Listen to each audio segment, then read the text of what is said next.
ជម្រាបសួរអ្នកទាំងអស់គ្នាខ្ញុំបាទ SG ថ្ងៃនេះយើងមកតភាស Sword Art Online បន្តទៀតនៅក្នុងថ្ងៃនេះក្រុមរបស់ Asuna កំពុងតែមើលការប្រកួតរបស់ Kirito ពីក្នុង Game Alpha ទៅពួកគេបានអង្គុយមើលជុំគ្នាការប្រកួតនោះមើលទៅដូចជាសាមញ្ញទេមើលដំបូងឈៀលអញ្ចឹងណាពួកគេបានឃើញប្រូមួយឈុតពណ៌ទឹកប្រាក់ហក់ទៅបាញ់គេពីលើ Speed និយាយពីលោដូច Spider-Man អញ្ចឹងជុំសាហាវម៉េះតែតើសារអន្តរផុតពីមាត់ផងក៏ផ្លាប់ស៊ីមកខប់ខ្វាអ្នកដែលបាញ់ពេលនោះគឺជា Descan ដែលយើងបានឃើញការវិភាគមុននៅគ្នាយើងហើយស្របពេលនោះដែរប្រូ Clean នៅពេលដែលឃើញខប់ដែល Descan បាញ់ទៅលើខ្លួនប្រូអាវទឹកប្រាក់នឹងហើយគេមានអារម្មណ៍ថាដូចជាធ្លាប់ស្គាល់ហើយក៏បាននិយាយថាម្នាក់ហ្នឹងគឺជាសមាជិករបស់ Laughing Coffin ដែលបាននៅរស់បន្ទាប់ពី Game Sword Art Online ហើយប្រកាសថាមកហ្នឹងគឺមកសងសឹក Kirito ដែលមានន័យថាក្នុង game មួយនេះ Kirito ត្រូវជួប challenge ធំធេងមែនតើតមកតភាគការវិភាគមុនវិញស្របពេល Descan រៀបនឹងចាត់ការទៅកាន់ប្រូអាវទឹកប្រាក់នឹងទៅហើយ Kirito ក៏បានឲ្យ Shinon បាញ់ទៅកាន់ Descan តែបាញ់ផ្លាប់អាប៉ែនោះដឹងខ្លួនមុនកិច្ចតាន់ទៀតមើលទៅអាច delay បានទេគេក៏បញ្ញាប់បាញ់ស្លាប់ប្រូនោះហើយក៏ភៀសខ្លួនបាត់ពេលហ្នឹងតែម្ដងមើលអ្វីដែលសំខាន់ពេល Descan បាញ់ប្រូនោះស្លាប់អត់មានលោតឈ្មោះ Dead ដូចជា player ដទៃទេគឺលោតពាក្យថា disconnect ដែលមានន័យថាប្រូនឹងបានស្លាប់ក្នុងជីវិតពិតបាត់ហើ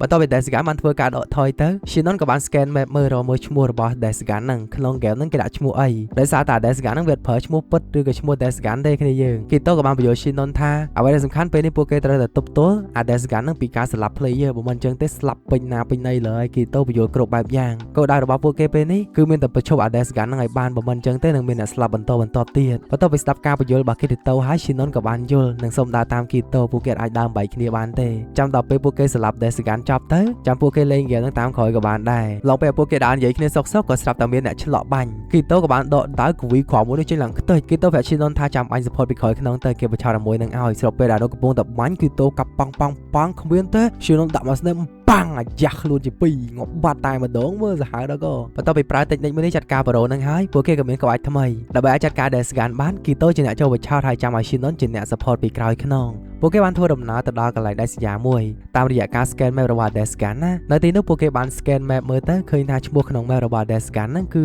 Mosquito X ដែលកំពុងស្ថិតនៅក្នុងអគារបោះបង់ចោលមួយ plan របស់ពួកគេពេលនេះ Kirito ជាអ្នកចូលទៅរក Descan ចាំឲ្យ Shinon ជាអ្នក support ពីក្រោយខ្នងបន្ទាប់ពីនិយាយគ្នាហើយ Kirito អត់ចាំយូរទេស្ទុះចូលទៅក្នុងអគារនោះតែម្ដងបើតែមានណាពេលដែល Kirito រត់ចូលទៅបាត់ Shinon រត់តាមពីក្រោយផ្លាប់ស៊ីមក stun បាត់ហើយ stun ហ្នឹងយើងមិនបាច់ប្រាប់ក៏ដឹងដែ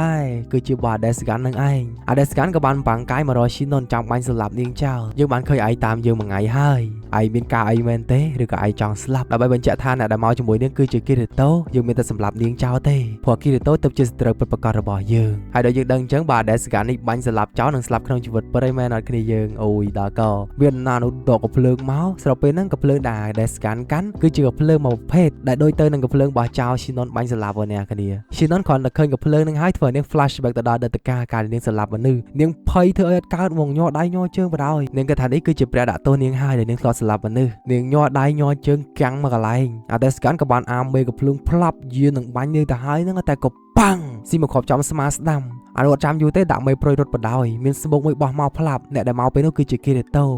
ខ្វល់ច្រើនទេចាប់បី Shinon រត់យកតែម្ដងរត់បដាក៏ត្រូវបាន Descan snap បាញ់មកពីក្រោយផ្លាច់ទៀត Kirito រត់មកដល់កន្លែងម៉ូតូមួយអត់ចាំយូរទេឡើងម៉ូតូភ្លឹបនៅជិតនោះក៏មានសេះមួយក្បាលបើជិះសេះពិបាកកាច់ចកោតអញ្ចឹងជិះម៉ូតូវិញលឿនជាងស្របពេលជិះតាមផ្លូវនោះ Descan ក៏បានដើរមកពីក្រោយបាញ់ពួកគេយក Kirito ប្រាប់ Shinon ថាបាញ់ស្លាប់សេះនោះចោលទៅតែ Shinon ពេលនេះភ័យធ្វើអត់កើតទេគ្នាយើងញ័រដៃញ័រជើងមកបាញ់ក៏មិនចេញដែរដែលមានឱកាសធ្វើឲ្យ Descan នឹងយកសេះនឹងដេញតាមពួកគេបរោយគ្មានតែនោះដេញតាមពីក្រោយបាញ់ផ្លាច់ពិតក្បាលដែរហ្នឹងKiritoប្រាប់ថាបាញ់វិញទៅ Shinon បាញ់វិញទៅតែ Shinon ឲ្យតែពេលយកដៃប៉ះកាយកំភ្លើងដៃឡើងគាំងស្ញែងចុចស្អីក៏មិនទៅដែរនាងភ័យផងយំផងប្រាប់ Kirito ថានាងធ្វើអត់កើតទេនាងពិតជាពិបាកមែនតើអ្វីដែល Kirito ចង់ឲ្យនាងធ្វើនៅពេលនេះគ្រាន់តែបាញ់ផិតឲ្យវាភ័យទៅណាកុំឲ្យភ័យដល់ថ្នាក់ថាធ្វើអីមិនកើតអញ្ចឹងតែយើង flashback ទៅដល់អតីតកាលរបស់ Shinon អារឿងដែលបាញ់កំភ្លើងនេះហើយធ្វើឲ្យនាងខ្លាចខ្លាំងមែនតើហ្មងព័ត៌មានគេបានចូលវែងតាមថាចៅនឹងវាបាញ់កំភ្លើងរាយកាយស្លាប់ខ្លួនឯងតែតាមធៀបពិតទៅគឺជានាងអ្នកបាញ់នឹងឯងដែលឲ្យធ្វើឲ្យពេលដែលនាងទៅរៀនសិស្សដូចគ្នានឹងក៏បានបូលីនាងថានាងជាក្មេងសម្លាប់មនុស្សក្មេងអាក្រក់ក្មេងបិសាចក្មេងឃាតករអីអញ្ចឹងទៅអារឿងទាំងអស់ហ្នឹងឲ្យធ្វើឲ្យនាងភ័យនាងខ្លាចកំភ្លើងនាងមិនគួរណាចូលមកក្នុងពិភពហ្គេមមួយនេះទេតែ Kirito ក៏បានលើកទឹកចិត្តនាងចាប់ដៃនាងជាប់ឲ្យបាញ់ទៅកាន់ឡានមួយផ្ទុះ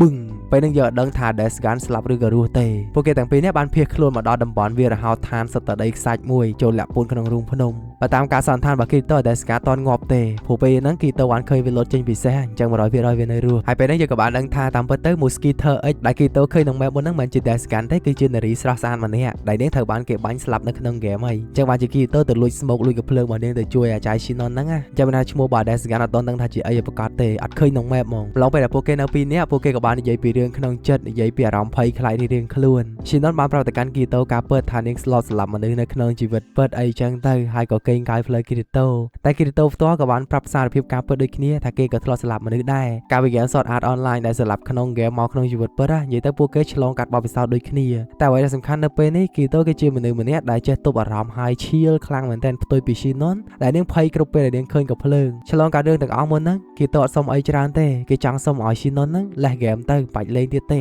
ព្រោះខ្លាចថាជួប Descan ដោយចៃដន្យត្រូវគេស្លាប់អីចឹងណាគ្នាយើងតើឲ្យគីតូជាអ្នកលេងម្នាក់ឯងក៏បានដែរព្រោះគីតូគេមកធ្វើបេសកកម្មណាមួយគេមានបទពិសោធន៍ច្រើនអញ្ចឹងយើងវាចាំមើលនៅភាពបន្តទៀតថាតើនឹងមានរឿងអ្វីកើតឡើងបន្តទៀតណោះភាគនេះរឿងខ្លីទៀតគ្នាយើង admin ធ្វើមក6នាទីដឹងមិនណាគ្នាខ្ញុំមើលរឿងឡើងមួយថ្ងៃខ្ញុំ record ខ្លីមែនខ្ញុំសង្ខេបខ្លាំងឥឡូវខ្ញុំខ្លាចជា pro សង្ខេបរឿងអីចឹងនិយាយលេងណាគ្នាដោយសារតែពេលវេលាខ្លីចាំ admin សម្រាប់បានរឿងខ្លីដែរតែអត់អីទេណាគ្នាវីដេអូក្រោយៗព្យាយាមសម្រាប់ឡើងវិញឲ្យវែងគ្នាយើងមើលវិញណោះដោយសារតែពេលវេលាខ្លីណាគ្នាអញ្ចឹងខ្ញុំ record បានមួយ plate ដែរហ្នឹងតែឃើញថាគ្នាយើងពេញចិត្តនឹងភាគនេះចោះកុំភ្លេចធ្វើការចុច like subscribe និង comment បេះដូងលើកទឹកចិត្តadmin ម្នាក់មួយផងណាយើងចាំជួបគ្នានៅពេលបន្ទាប់នៅថ្ងៃស្អែកនិយាយទៅមួយថ្ងៃមួយអ្នកគ្នាហ្មង